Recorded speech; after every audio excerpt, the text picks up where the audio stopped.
আমার কি হলো। ঢালিউডের আলোচিত অভিনেত্রী শবনম বুবলী দীর্ঘ অপেক্ষার পর এবার তিনি নাম লেখাতে যাচ্ছেন টালিউডে।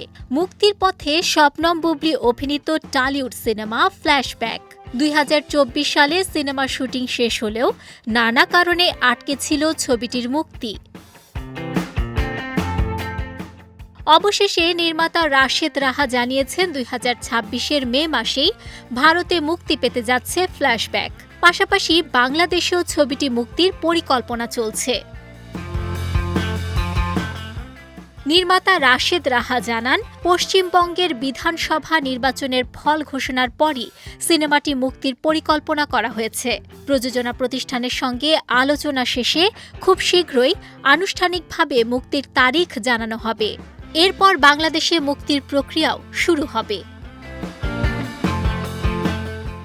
থ্রিলারধর্মী এই সিনেমায় বুবলীর সঙ্গে অভিনয় করেছেন পশ্চিমবঙ্গের জনপ্রিয় নির্মাতা অভিনেতা কৌশিক গাঙ্গুলি এবং অভিনেতা সৌরভ দাস। চিত্রনাট্য লিখেছেন খায়রুল বাশার নির্ঝর।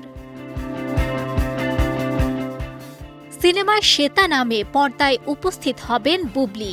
একজন চলচ্চিত্র নির্মাতার চরিত্রে অভিনয় করতে দেখা যাবে অভিনেত্রীকে। কৌশিক গাঙ্গুলিকে দেখা যাবে অঞ্জন চরিত্রে, আর সৌরভ দাস অভিনয় করেছেন ডিকে চরিত্রে।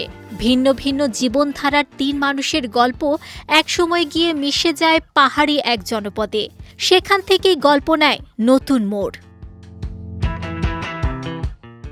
2026 সালে মুক্তি পাচ্ছে বুবলী অভিনীত আরেক সিনেমা সর্দার বাড়ির খেলা।